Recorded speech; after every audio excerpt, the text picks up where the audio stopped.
El dengue, además de ser un desafío epidemiológico, también tiene una conexión importante con la contaminación ambiental. La proliferación del mosquito Aedes aegypti, principal vector del virus del dengue, se ve favorecida por la acumulación de residuos sólidos en áreas urbanas, especialmente en recipientes que pueden acumular agua, como lo serían botellas, charcos, llantas, etc. Debido a esto, la contaminación ambiental, al generar estos espacios propicios para la reproducción del mosquito, incrementa el riesgo de transmisión del dengue. Además, el cambio climático se ve intensificado por la contaminación, favoreciendo la expansión geográfica del mosquito a nuevas áreas, ampliando así la incidencia de la enfermedad. Por lo tanto, combatir la contaminación ambiental es también una medida crucial para reducir la propagación del dengue. En base a esta preocupación, nuestro grupo planteó tres preguntas. ¿Qué medidas preventivas pueden tomarse para controlar la transmisión del dengue a nivel comunitario? ¿Qué papel juega el sistema inmunológico en la severidad de una segunda infección por dengue? Y la última, ¿qué avances recientes se ha hecho en la investigación de terapias antivirales para el dengue que serán respondidas al final de la exposición? En base a esta pequeña introducción, nuestro tema es enfermedades vinculadas con la contaminación ambiental, específicamente contaminación ambiental en relación al dengue. Los integrantes son Gómez Zapasa Edward, Muñoa López Vanessa, Smith Puma Yair y quien les habla Cutipa Calcina Evelyn. Ok, tenemos la etiología del dengue. El dengue es causado por el virus del dengue, o más llamado DEF. Es un virus de la familia Flaviridae y del género Flavivirus. Este virus es el mismo grupo que incluye otros patógenos importantes, como por ejemplo la fiebre amarilla, el virus del Nido Occidental y el virus del Zika. El DEF tiene cuatro serotipos distintos, que es el DEF1, DEF2, DEF3 y DEF4. Estos serotipos son variantes del virus que pueden infectar a los humanos. Aunque comparten similitudes, la infección por uno de ellos no otorga inmunidad a los diferentes DEFs. Lo que esto significa que cada persona puede infectarse 4 veces en su vida por dengue. Cuando una persona es infectada por primera vez por uno de estos serotipos, su cuerpo desarrolla una respuesta inmunitaria que generalmente ayuda a combatir la infección. Sin embargo, las reinfecciones por otro serotipo, el sistema inmunológico puede reaccionar de manera inapropiada, se podría decir así, a lo cual lleva un riesgo elevado de padecer dengue grave o dengue hemorrágico. Esto se debe a que el potenciador dependiente de los anticuerpos, donde los anticuerpos de la primera infección no neutralizan eficazmente el nuevo seriotipo, sino que facilita su ingreso a las células del sistema inmunológico, agravando la respuesta. Ok, continuando con la exposición sobre el dengue, tenemos este ciclo de transmisión en el cual empieza por el mosquito pica a una persona infectada con el dengue. El virus se encuentra en la sangre de la persona durante los primeros de 2 a 7 días de la infección, que sería la fase de la viremia. Punto 2. El mosquito ingiere el virus junto con la sangre y el virus comienza a replicarse en su organismo alcanzándolo sus glándulas salivales del insecto. Después de un periodo de incubación en el mosquito de aproximadamente 8 a 12 días, el mosquito se convierte en un vector infectante. Se podría decir que puede transmitir el virus a otras personas solamente con picarlas. Y cada vez que este mosquito infecta o pica a una nueva persona, el virus se transmite a través de su saliva, a lo cual comienza el ciclo de infección en el humano. Estos factores que facilitan su transmisión son especialmente en las áreas urbanas densamente pobladas. El virus del dengue, en sí el mosquito, se adapta muy bien a las ciudades, especialmente en condiciones con alta densidad de población, donde es fácil encontrar recipientes de agua acumulada, por ejemplo, macetas, llantas, depósitos. Esto se ve comúnmente en pueblos jóvenes. Eh, donde pueden depositar sus huevos. Siguiente, el clima cálido y húmedo. Las temperaturas altas y la humedad favorecen la reproducción de este mosquito, y especialmente las condiciones sanitarias inadecuadas. La acumulación en agua, no cubiertos, o charcos o desperdicios favorecen la reproducción de los mosquitos. Unas vías adicionales de transmisión podría ser por transfusiones de sangre.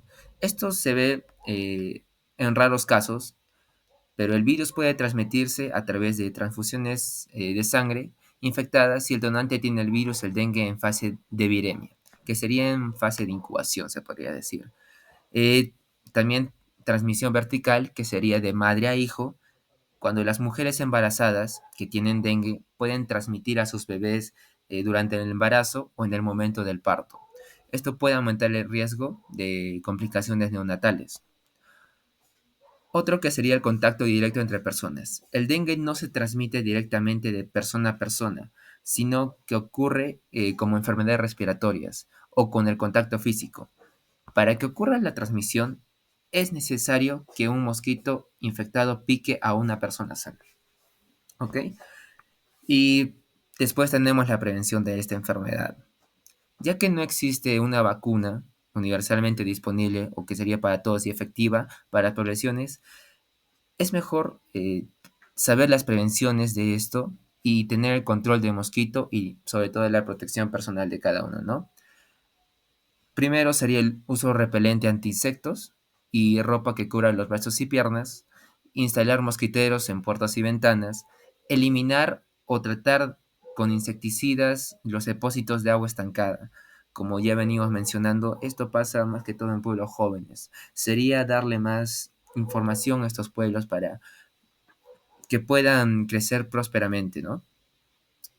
Y sobre todo que estés en los lugares donde más huevecillos se podría dar y la reproducción de este mosquito. Bueno, en conclusión, el dengue es una enfermedad muy viral. El contagio depende en gran medida del vector del virus, que prolifera en áreas tropicales y subtropicales. La eliminación de criaderos y la protección contra las picaduras, no griten, Continuando con la exposición, características del dengue, ¿no? Es una enfermedad viral. Esto quiere decir que está causada por un virus, un microorganismo o un tipo de microorganismo muy pequeño que necesita infectar células para poder reproducirse y así causar el daño. El dengue está caracterizado de igual modo por la hiperendemicidad, es decir, que el virus está presente en niveles más altos de lo normal y son prevalentes en varias regiones durante periodos prolongados. 4 tipos. Hay 4 tipos de dengue: el DEN 1, el DEN 2, el DEN 3 y el DEN 4. Aclarando que ninguno de estos genera inmunidad cruzada permanente, lo que significa que te puedes enfermar 4 veces, incluso al mismo tiempo. Adolescentes y jóvenes adultos. Estos son la población quienes tienen mayor probabilidad de contagio en la actualidad. 129 países. Bueno, están registrados 129 países. En Latinoamérica tenemos a Colombia, Honduras, Guatemala, etcétera, e incluido obviamente el Perú. Y bueno, aunque el 70% de la carga real se encuentra en Asia. ¿Y con qué tiene que ver el cambio climático? Bien, el cambio climático es un factor con respecto al dengue debido a que por el alto nivel de las temperaturas en los últimos años, los mosquitos tienen mayor facilidad para reproducirse. Bien, ahora les traje un gráfico sobre la incidencia del dengue por años registrados en el Perú según el MINSA, ¿no? Esto está por semanas, entonces podemos observar en el 2020 con el color gris lo más alto que se ha llegado es hasta 2.000 casos y bueno, es poco en comparación al 2022 o incluso el 2023, que bueno, en el 2022 vemos como a partir de la semana 13, 11 hasta la semana 19 hay un nivel elevado de casos de dengue, ¿no? Vemos que puede apuesta por llegar a los 4.000. Y bueno, en 2023 se registra hasta casi 14.000 casos de dengue. De este gráfico podemos concluir que bueno, el último año ha incrementado significativamente pues los casos por dengue. Ahora tenemos una tabla de los casos de dengue en el Perú según las regiones, ¿no? Podemos ver que encabezando tenemos a Piura con 19.729 casos y con una letalidad del 0,06%. Luego le sigue Loreto con 7.197, Ucayali con 7.129, Ica con 6.219 y un 0,26% de letalidad. Podemos ver que, claro, los fallecidos son más que todo en Piura, en Ucayali, Ica y Lambayeque. Bueno, aparte de eso tenemos otras regiones con casos, pero en menor cantidad, como lo son Lambayeque, Lima Metropolitana, San Martín, La Libertad, Cajamarca, Junín, Huánuco, Cusco, Madre de Dios, Amazonas y Tumbes. Bueno, como les decía, les mencioné anteriormente, podemos ver de rojo las regiones con el nivel de gravedad, ¿no?, en el peor estado. Y bueno, Loreto, Piura, Ucayali y Ica son ciudades que tienen temperaturas elevadas. Y bueno, como les dije, esto contribuye a la reproducción de mosquitos y por ende a aumentar la probabilidad de que las personas contraigan dengue. Estos datos son sin duda algo que tenemos que tener en cuenta para poder manejar o prevenir con total seguridad esta enfermedad. Continuando con la exposición. Diagnóstico. El dengue es una enfermedad viral transmitida por mosquitos, principalmente la Aedes aegypti, y se diagnostica mediante historia clínica y pruebas de laboratorio. La historia clínica, evaluación de síntomas y antecedentes, exposición a áreas endémicas. Pruebas de laboratorio. Tenemos 3, que es el hemograma, prueba serológica y el PCR. Vamos con el hemograma. El hemograma y la prueba serológicas, las dos tratan de sacar sangre y demostrar. En la hemograma demuestra que la disminución de plaquetas o la trombocitopenia y la leucopenia, mientras que en la serológica detecta anticuerpos IgM y IgG contra el virus del dengue. En el PCR, o reacción en cadena de la polimerasa, detecta el virus de la sangre durante los primeros días de la infección. Síntomas y signos. Fiebre alta, a menudo súbita, puede durar de 2 a 7 días. Dolor de cabeza intenso, frecuentemente localizado detrás de los ojos. Dolores musculares y articulares pueden ser severos, de ahí el término fiebre de rompehuesos. Erupción cutánea puede aparecer entre el tercer y séptimo día de fiebre. En algunos casos puede ser maculopapular. Náuseas y vómitos, comunes y pueden contribuir a la deshidratación. Fatiga y debilidad pueden durar semanas después de la recuperación. Signos de alerta para dengue grave: sangrado en encías, nariz y hematomas. Dolor abdominal intenso y persistente, vómitos frecuentes y signos de deshidratación muy severos, y alteraciones en la conciencia o confusión. Es fundamental buscar atención médica si se presentan síntomas graves o signos de alerta. Tratamiento. El dengue principalmente es un tratamiento sintomático, ya que necesita un tratamiento antiviral específico para la enfermedad. Hidratación. Es crucial mantener una buena hidratación. Se recomienda beber líquidos como agua, sueros orales o caldos para prevenir la deshidratación. Medicamentos analgésicos y antipiréticos. Paracetamol. Es el más recomendado para aliviar el dolor y reducir la fiebre. Evita el uso de aspirina y antiinflamatorios no esteroides como el ibuprofeno, ya que pueden aumentar el riesgo de hemorragias. Monitoreo. Es importante observar los signos y síntomas en casos de dengue grave. El monitoreo debe ser más intenso para detectar cualquier complicación. Hospitalización. En casos severos o dengue grave, puede ser necesaria la hospitalización para recibir tratamiento intravenoso y manejo de complicaciones. Prevención. Además del tratamiento, es fundamental tomar medidas preventivas para evitar la infección, como usar repelentes mosquiteros y eliminar criadero de mosquitos.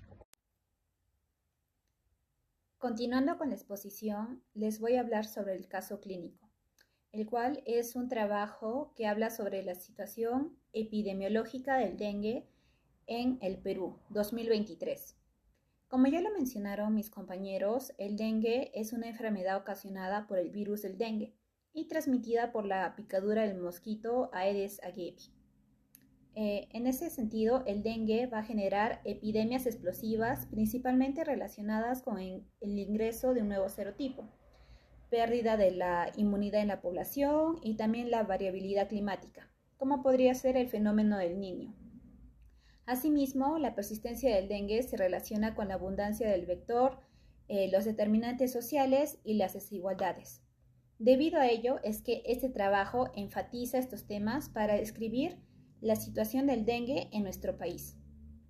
En la tabla 1 se resume las características de los casos significativos al sistema de vigilancia epidemiológica del Centro Nacional de Epidemiología, en el cual observamos que se han notificado 79.808 casos, de los cuales el 53,9% son mujeres. Además, los grupos de edad con mayor número de casos son niños, jóvenes y adultos. Sin embargo, hay que resaltar en esta tabla que la tasa de incidencia es mayor en los adolescentes y jóvenes. Por otro lado, con respecto a las formas clínicas, el 8% son casos de dengue con signos de alarma y el 0,27% son dengue graves con 86 defunciones, siendo la letalidad más alta en adultos mayores.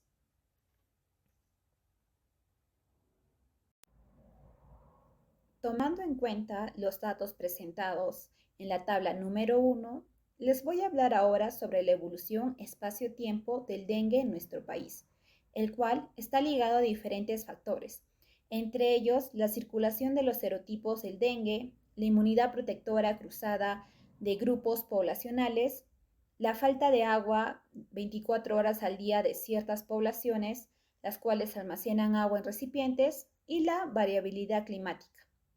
Como observamos en la figura número 1, la distribución espacial de los casos de dengue se ha ido incrementando año a año, comprometiendo un número mayor de distritos y regiones.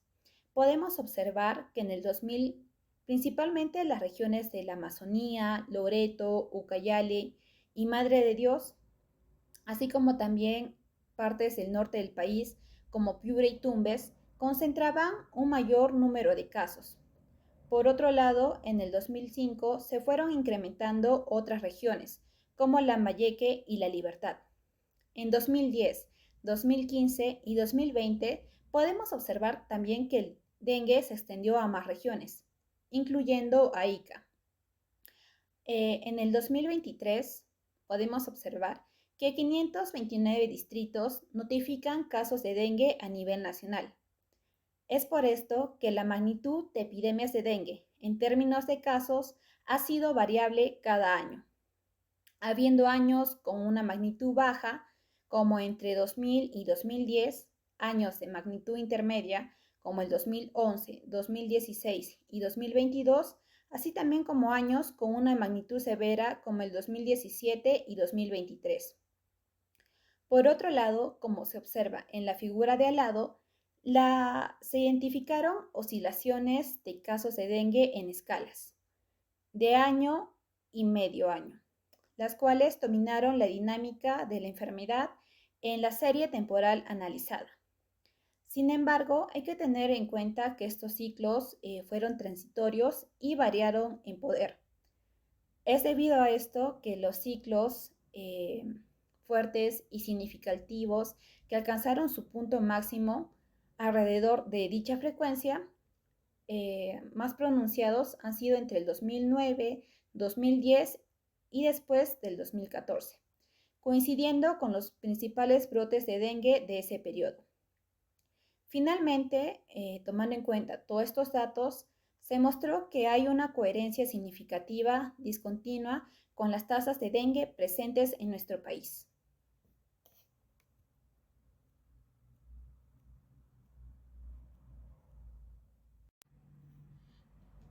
Tomando en cuenta la información proporcionada por parte de mis compañeros y la mía, vamos a proceder a resolver las preguntas que se plantearon al inicio de la exposición del tema. La primera pregunta era: ¿qué medidas pueden tomarse para controlar la transmisión del dengue a nivel comunitario? Como sabemos, a nivel comunitario, el control y la prevención se van a centrar más que todo en la reducción de la población de estos mosquitos, así como la minimización de la exposición a las picaduras. Algunas medidas importantes van a ser la eliminación de criaderos. Como sabemos, estos mosquitos se van a reproducir en el agua estancada, por lo que es crucial eliminar y tratar cualquier recipiente que pueda acumular agua, como neumáticos, macetas, botellas y charcos. Otro punto sería el control químico. Esto mediante el uso de insecticidas para eliminar a los mosquitos adultos, así como de larvicidas. Por ejemplo, el piriproxifeno, el cual evitaría que estas larvas se desarrollen. Esto iría acompañado con las campañas de fumigación para reducir las poblaciones de mosquitos adultos. Otro punto sería el uso de barreras físicas. En este caso se recomienda el uso de mosquiteros, también usar ropa de manga larga, así como también el uso de repelentes. Un método casero también podría ser el uso de aceite de eucalipto o de limón. Cabe resaltar que también es importante instalar mosquiteros en ventanas y puertas para evitar la entrada de estos. El último punto, y quizás el más importante, sería la concientización y el monitoreo. Como sabemos, la concientización pública es básica o clave para cambiar los hábitos que van a contribuir a la proliferación de estos mosquitos, resaltando la importancia de eliminar los criaderos y de protegerse contra estas picaduras que pueden tener un gran impacto. Asimismo, el monitoreo de los casos de dengue y la detección temprana de estos brotes permitirían implementar medidas de acción que reducirían las tasas de picaduras por dengue. Nuestra pregunta número 2 era: ¿qué papel juega el sistema inmunológico en la severidad de una segunda infección por dengue? Para esto hay que tener en cuenta que el dengue tiene 4 serotipos diferentes: DEN 1, DEN 2, DEN 3 y DEN 4, que son variantes genéticas del mismo virus, aunque hay que resaltar que los 4 serotipos van a estar estrechamente relacionados. Cada uno va a tener características genéticas y antigenéticas ligeramente diferentes. El DEN 1 fue uno de los primeros serotipos del dengue en ser identificado.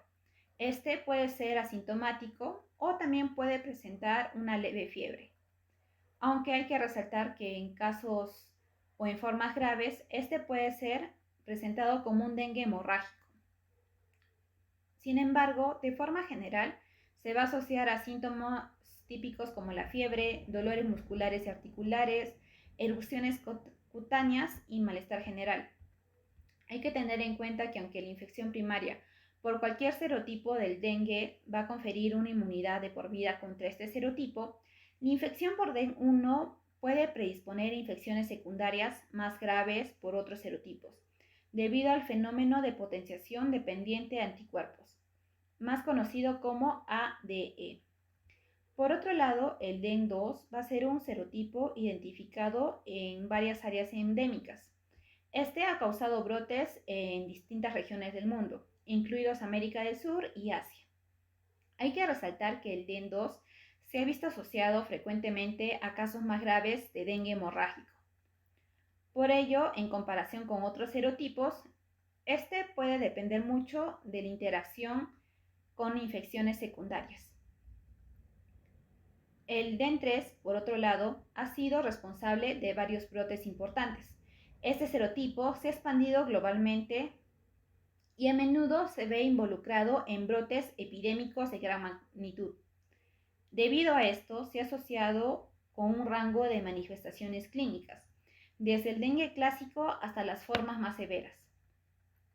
Las infecciones, en este caso por DEN 3, al igual que el por DEN 2, también ha mostrado una tendencia a desencadenar dengue grave durante infecciones secundarias.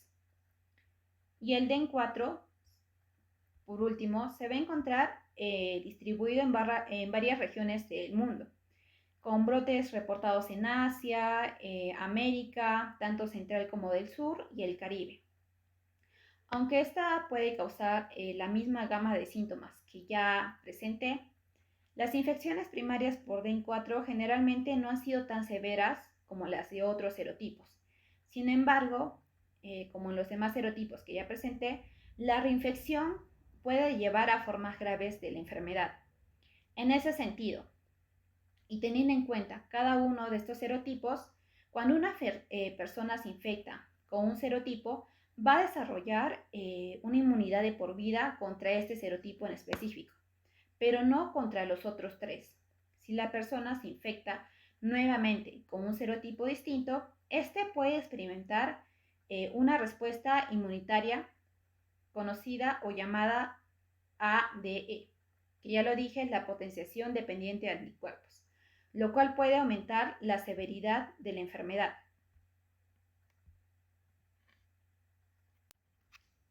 Para explicar en mayor detalle en una primera infección, podemos decir que el sistema inmunológico va a producir anticuerpos específicos contra el serotipo del virus. Debido a esto, en una segunda infección por otro serotipo, estos anticuerpos preexistentes pueden unirse al nuevo virus, pero no neutralizarlo adecuadamente. ¿Qué quiere decir esto?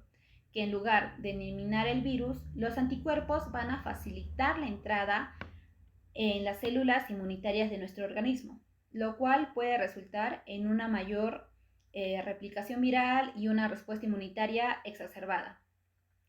Debido a esto, se podría aumentar el riesgo de desarrollar formas graves de la enfermedad, como sería el dengue hemorrágico o el síndrome de choque por dengue. Por lo tanto, aunque el sistema inmunológico es fundamental para combatir la infección, una respuesta más regulada en infecciones posteriores puede aumentar la severidad del dengue. Y por último, tenemos la pregunta número 3. ¿Qué avances recientes se ha hecho en la investigación de las terapias antivirales para el dengue? Bueno, como sabemos, la investigación de las terapias antivirales para el dengue ha ido avanzando significativamente en los últimos años. Por ello, algunos de los avances recientes incluyen el desarrollo de vacunas. Como sabemos, este tipo de terapia se ha visto obstaculizada por muchos desafíos. Uno de ellos vendría a ser la existencia de los 4 serotipos del DEN-B y la inmunidad serotipo específica. ¿Qué quiere decir esto?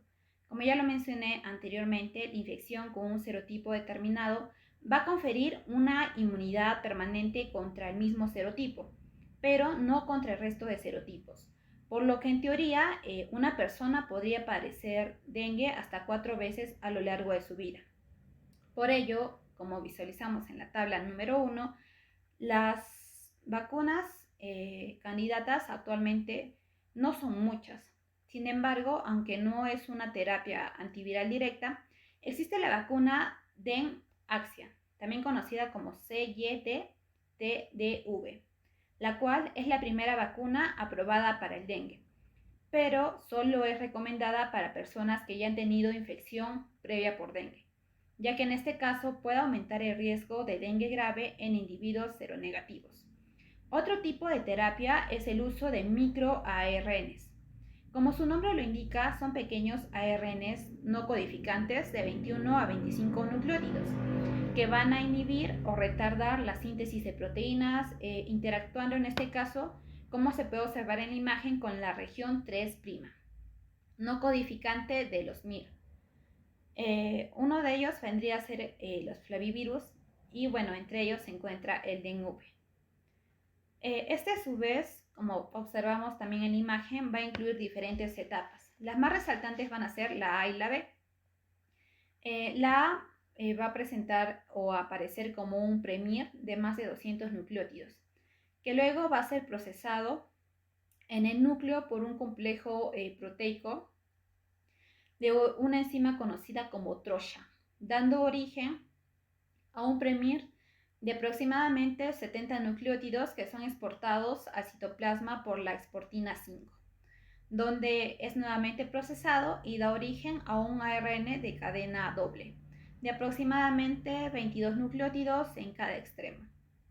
Este complejo va a ser responsable de la degradación del ARN mensajero, o en todo caso va a retardar la síntesis de la respectiva proteína.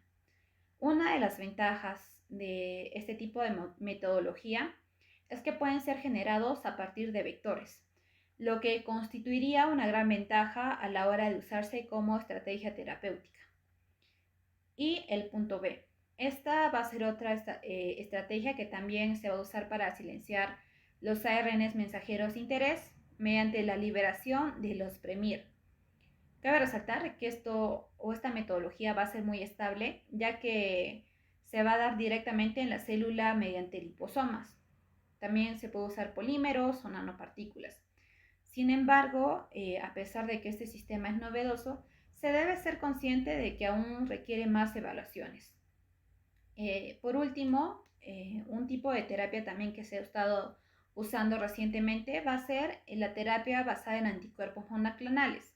Cabe resaltar que esta se está investigando, ya que hay que encontrar específicamente qué anticuerpos monoclonales bloquean la entrada del virus en las células humanas.